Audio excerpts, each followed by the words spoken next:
আগামী ২৯ ডিসেম্বর পর্তুগালের লিসবনে যথাযোগ্য মর্যাদায় পালিত হতে যাচ্ছে মহান বিজয় দিবস। বাংলাদেশ কমিউনিটি পর্তুগালের উদ্যোগে এই বিজয় দিবস উদযাপন করা হবে। গতকাল ১ ডিসেম্বর রোববার রাজধানীর স্থানীয় রেস্টুরেন্টে এক সংবাদ সম্মেলনের মাধ্যমে এই তথ্য নিশ্চিত করেন বিশিষ্ট কমিউনিটি নেতা ও উদযাপন কমিটির প্রধান আহ্বায়ক রানা তাসলিমউদ্দিন। সংবাদ সম্মেলনে উপস্থিত ছিলেন পর্তুগালে বাংলাদেশের বিভিন্ন জেলার ১৬টি কমিউনিটির নেতৃবৃন্দ। বিজয় উৎসবে সারাদিন কবিতা পাঠ, নাচ, গান ও শিশু কিশোরদের নিয়ে নানা আয়োজন থাকবে।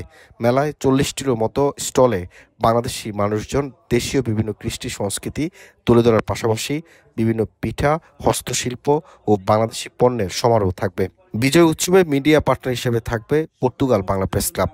সংবাদ সম্মেলনে উপস্থিত ছিলেন রনি হুসাইন, আব্দুল হাকিম মিনহাজ, মাসুম আহমদ, শহীদ আহমদ প্রিন্স, মোহাম্মদ এনামুল হক, আফতাব ভূঁইয়া, আশরাফ, ইকবাল আহমদ কাঞ্চন, শিমুল সরকার, শাকির হাসান, আমিরুল ইসলাম নয়ন, সজীব হুমরায়, সমীর দেবনাথ, সাদিকুর রহমান তালুকদার, সানি সুমন, নাহাজ, হাফিজ আল আসাদ, চৌধুরী আকবর হুসাইন, শামসুল হক, মাহাদি ইসলাম, জহিরুল হক, স্বপ্নিল নিশান, শাহিন আহমদ, সালাউদ্দিন সহ আরো অনেকে। আমরা আশা করি আপনাদের উপস্থিতিতে আমাদের বাংলাদেশ ব্র্যান্ডিং হবে, প্রমোট হবে এবং একটি সুন্দর সলিডারিটি আমরা তৈরি করতে পারব। অনেক ধন্যবাদ।